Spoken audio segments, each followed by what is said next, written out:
लोकसभा चुनाव में करारी हार के बाद आम आदमी पार्टी में खलबली मची हुई है। जेल में बंद आप के मुखिया अरविंद केजरीवाल इस टेंशन में हैं कि अगले साल के शुरुआत में होने वाले विधानसभा चुनाव में उनका खेल खराब न हो जाए, क्योंकि दिल्ली के लोग आम आदमी पार्टी से काफी गुस्से में हैं। भीषण गर्मी के दौरान अरविंद केजरीवाल की सरकार दिल्ली के लोगों को पानी नहीं पिला पा रही है, तो वहीं ठंडी में प्रदूषण से दिल्ली के लोग परेशान रहते हैं। वहीं बारिश के वक्त दिल्ली के लोग बाढ़ से बेहाल रहते हैं। ऐसे में सवाल है कि 10 साल से सीएम पद पर रहते हुए अरविंद केजरीवाल दिल्ली के लोगों के लिए क्या कर रहे हैं। ऐसे में अब आपकी इस नाकामियों को भुनाते हुए बीजेपी ने अरविंद केजरीवाल को सत्ता से बेदखल करने की ठान ली है। दोस्तों, दिल्ली में बीजेपी ने तीसरी बार क्लीन स्वीप की हैट्रिक लगा दी है, जिसके बाद से दिल्ली बीजेपी का जोश हाई है। लगभग 52 विधानसभा ऐसी रही जहां सीधी टक्कर में आप और कांग्रेस को बीजेपी से मुंह की खानी पड़ी है। ऐसे में बीजेपी का जोश हाई है और बीजेपी लगातार मेहनत कर रही है कि लोकसभा के परिणाम विधानसभा में भी दोहराया जाए। तभी वो लगातार मेहनत भी कर रही है और दिल्ली विधानसभा की तैयारी अभी से ही शुरू कर दी है। दरअसल बीजेपी की कोशिश है कि जिस तरह से लोकसभा चुनाव में दिल्ली में पार्टी की शानदार जीत हुई है, उसी तरह इस बार विधानसभा चुनाव में भी उसका प्रदर्शन बेहतर रहे। इस बार के लोकसभा चुनाव में दिल्ली की सभी 7 सीटों पर लगातार तीसरी बार बीजेपी की जीत हुई है। इस चुनाव में दिल्ली की सभी 7 सीट पर बीजेपी की जीत का औसत हालांकि कम रहा। पिछले लोकसभा की तुलना में इस बार बीजेपी मत फीसदी करीब 6.4% कम रहा। बीजेपी को पिछली बार 56% वोट मिले थे, जबकि इस बार 52% मिले हैं। हालांकि कांग्रेस और आम आदमी पार्टी इस बार मिलकर चुनाव लड़ रहे थे। आप ने 4 सीट पर और कांग्रेस ने 3 सीट पर उम्मीदवार उतारे थे। बावजूद इसके दोनों के वोट औसत में ज्यादा बदलाव नहीं हुआ। आपके संयोजक और दिल्ली के मुख्यमंत्री अरविंद केजरीवाल सुप्रीम कोर्ट से चुनाव प्रचार के लिए 21 दिन की जमानत की अवधि पूरी करके 2 जून को वापस तिहाड़ जेल चले गए। उनकी गैर हाजिरी में उनकी पत्नी सुनीता केजरीवाल ने चुनाव नतीजों की समीक्षा बैठक ली। उस बैठक के बाद आपके दिल्ली संयोजक और दिल्ली सरकार के मंत्री गोपाल राय ने घोषणा कर दी कि कांग्रेस से आपका गठबंधन केवल लोकसभा चुनाव के लिए था।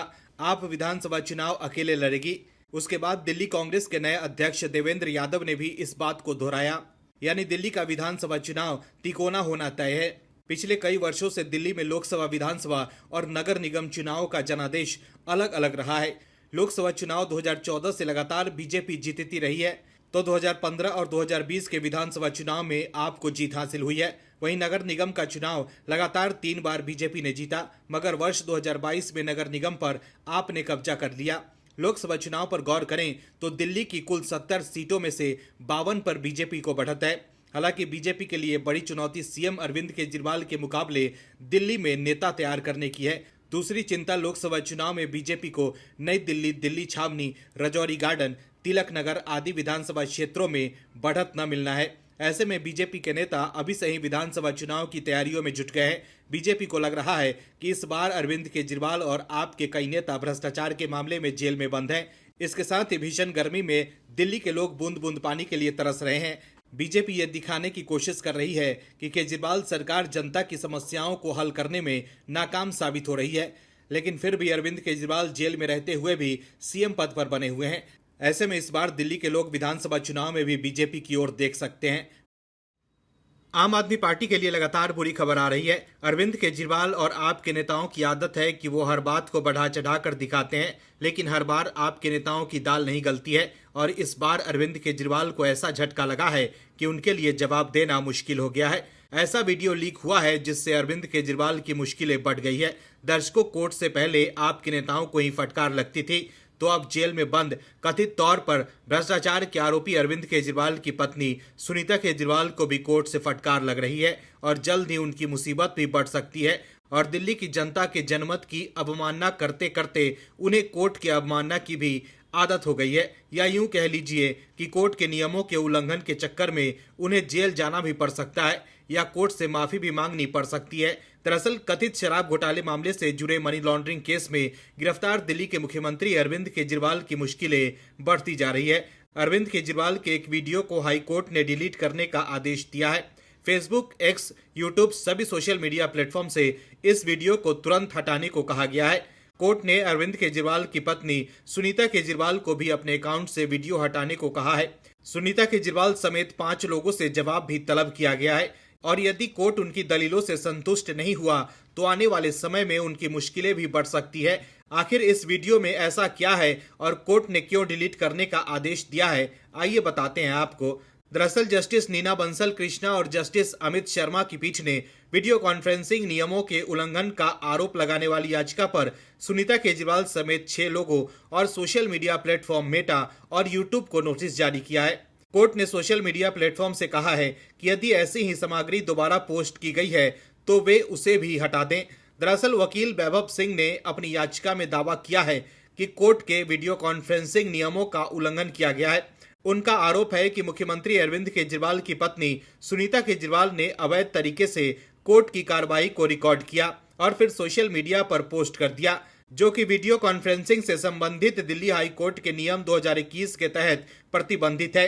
अरविंद केजरीवाल को कथित शराब घोटाले से जुड़े मनी लॉन्ड्रिंग केस में 21 मार्च को गिरफ्तार किया गया था। 28 मार्च को जब उन्हें राउस एवेन्यू कोर्ट स्थित विशेष अदालत में पेश किया गया तो उन्होंने व्यक्तिगत रूप से अपनी बात रखने की इच्छा जाहिर की। अदालत की इजाजत पर अरविंद केजरीवाल ने बोलना शुरू किया। उन्होंने इलेक्टोरल बॉन्ड का मुद्दा उठाते हुए आरोप लगाया था कि बीजेपी को कथित शराब घोटाले केस में एक आरोपी और अब गवाह बन चुके कारोबारी शरद चंद्र रेड्डी ने चंदा दिया। दर्शकों, आप लोग खुद ही सोचिए कि जो लोग जनता के साथ खिलवाड़ कर रहे थे वो कैसे कोर्ट के साथ भी खिलवाड़ करने लग गए हैं और लोगों के बीच सिंपैथी वोट पाने के लिए कोर्ट की प्रतिबंधित सुनवाई का सहारा लेने लगे थे। लेकिन अरविंद केजरीवाल और आपका इमोशनल कार्ड भी नहीं चला। सिंपैथी वोट पाने के लिए अरविंद केजरीवाल और उनकी पत्नी ने जो खेल खेला था उसे उन्हें कोई फायदा नहीं हुआ।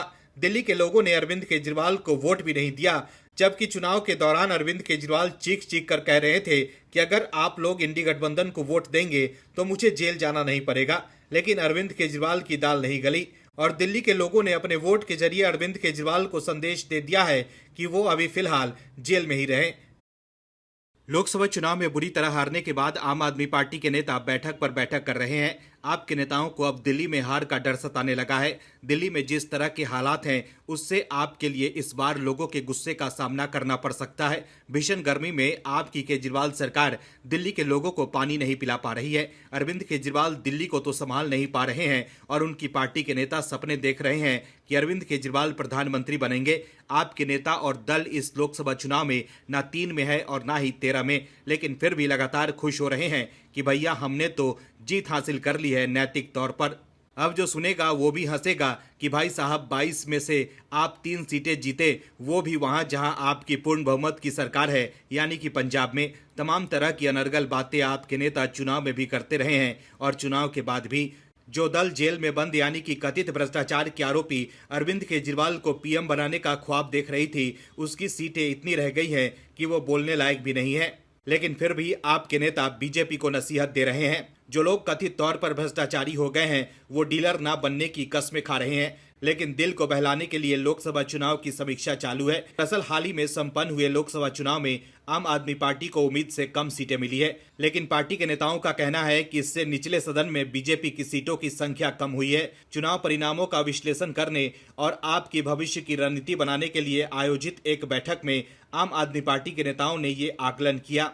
आपके राष्ट्रीय महासचिव और राज्यसभा सांसद संदीप पाठक ने आयोजित बैठक में कहा कि पार्टी ने बहुत विपरीत परिस्थितियों में आम चुनाव लड़ा। पाठक ने कहा कि हम 2 उद्देश्यों के साथ आगे बढ़ रहे थे। हमारा पहला उद्देश्य मोदी सरकार को गिराना था और हमारा दूसरा उद्देश्य आपके लिए अधिक सीटें हासिल करना था। आज बीजेपी ने जो सीटें खोई हैं, आप लोगों ने अपने संघर्ष से रामलीला मैदान में उसकी नींव रख दी है। बैठक में आप पार्टी के कार्यकर्ता भी शामिल हुए। इस दौरान पाठक ने कहा कि आपने बीजेपी के पतन की नींव का पत्थर रख दिया है। उन्होंने कहा कि संगठन और व्यक्ति का असली चरित्र मुश्किल परिस्थितियों में ही सामने आता है। हमने कड़ी मेहनत से चुनाव लड़ा, लेकिन कम सीटें मिलने के बावजूद आपने कमाल कर दिया। आज नहीं तो कल जीत पक्की है। हरियाणा, दिल्ली चुनाव और पंजाब उपचुनाव सामने है। हम फिर एकजुट होकर लड़ेंगे और जीतेंगे।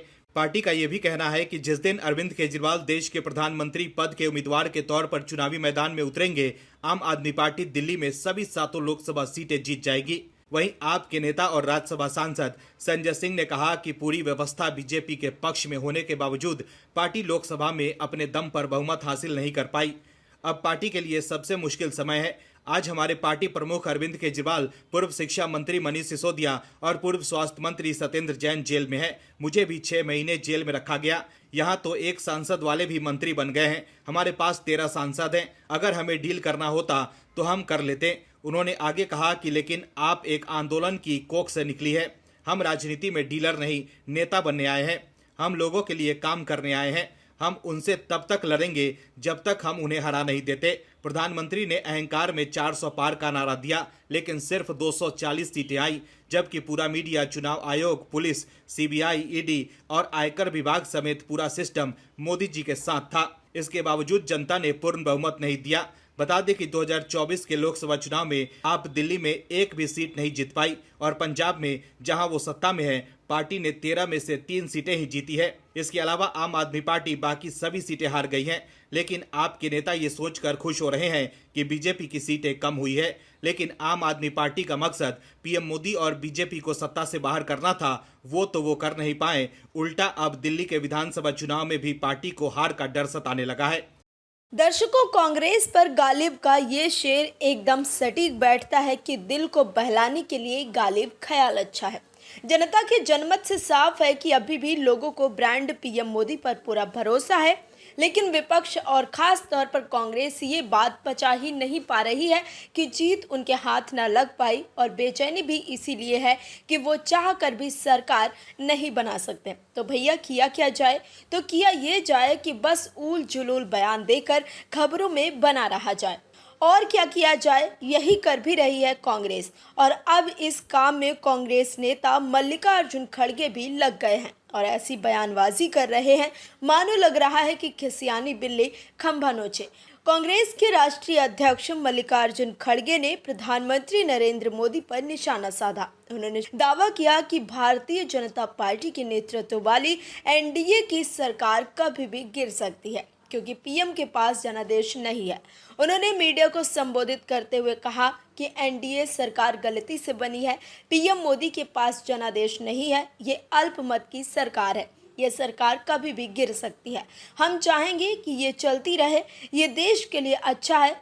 हमें देश को मजबूत करने के लिए मिलकर काम करना चाहिए। लेकिन हमारे प्रधानमंत्री की आदत है कि जो अच्छा चल रहा है उसे चलने नहीं देते। हालांकि इस देश को मजबूत करने की दिशा में सहयोग करेंगे। इससे पहले उन्होंने नीट परीक्षा मुद्दे पर प्रधानमंत्री नरेंद्र मोदी की चुप्पी पर सवाल उठाया और कहा कि केवल सुप्रीम कोर्ट की निगरानी में फॉरेंसिक जांच ही लाखों युवा छात्रों के भविष्य की रक्षा कर सकती है। कांग्रेस अध्यक्ष मल्लिकार्जुन खड़गे ने दावा किया कि मोदी सरकार ने शिक्षा मंत्री धर्मेंद्र प्रधान और राष्ट्रीय परीक्षण एजेंसी के माध्यम से नीट घोटाले को छुपाना शुरू कर दिया है।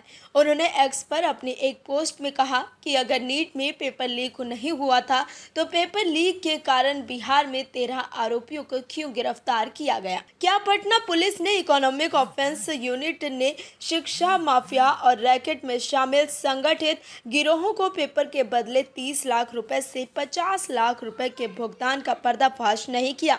उन्होंने पूछा कि अगर मोदी सरकार के मुताबिक नीट में कोई पेपर लीक नहीं हुआ तो ये गिरफ्तारियां क्यों की गईं? खड़गे ने कहा, इससे क्या निष्कर्ष निकलता है? दर्शकों, सरकार एक्शन ले तो दिक्कत, ना ले तो दिक्कत। क्या सरकार न बनाने का जख्म इतना गहरा होता है? और भी वीडियोस देखने के लिए चैनल को सब्सक्राइब करें और बेल आइकन को दबाएं।